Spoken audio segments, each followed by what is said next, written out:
ইষ্টপ্রাণ দাদা ও মায়েদের জানাই আন্তরিক জয়গুরু। আজ ইষ্ট প্রসঙ্গে একটি গল্প আমরা জেনে নেব। পরম পূজ্যপাদ শ্রী শ্রী আচার্যদেব এই গল্পটি বলেছেন।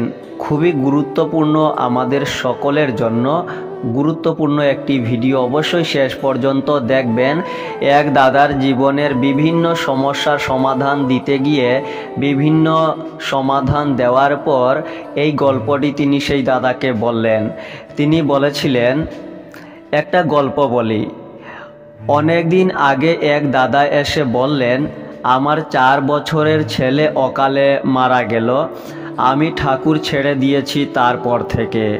তখন আমি তাকে একটা প্রশ্ন করি, ছেলে মারা গেল, তাতে কি আপনি খাওয়া শোয়া সংসারের কাজ যাবতীয় যা কিছু সব ছেড়ে দিয়েছেন?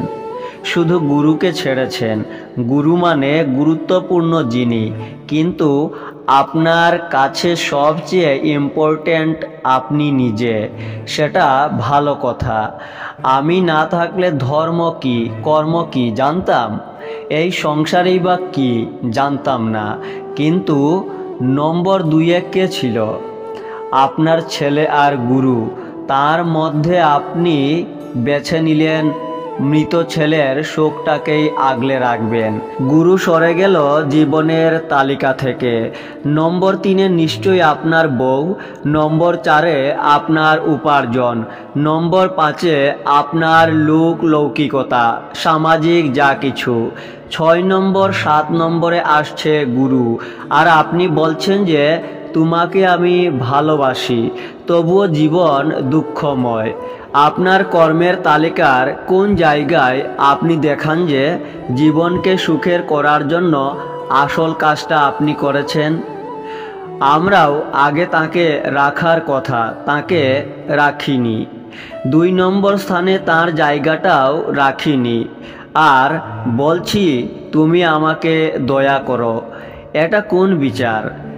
এটা বিচার হতে পারে না।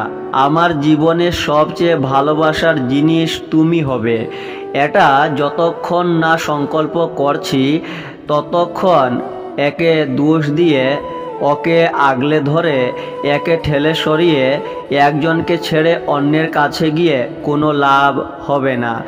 জীবন দুঃখময়ই থাকবে। যদি এর থেকে মুক্তি চান, হাতিগুড়া কিছু করতে হবে না। সারা দিনে যা কাজ করা হয় তার মধ্যেই শুধু জপ করতে থাকা মনে মনে।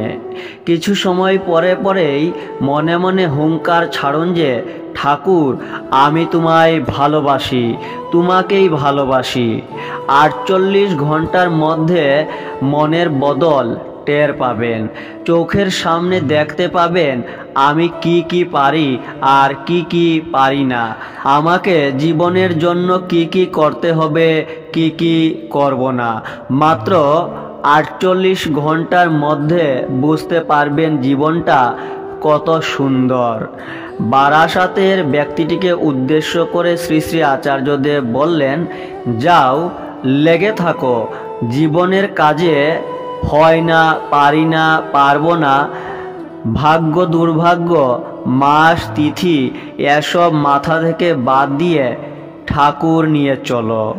তথ্যগুলি সংগৃহীত হয়েছিল আলোচনা পৌষ 1430 হইতে।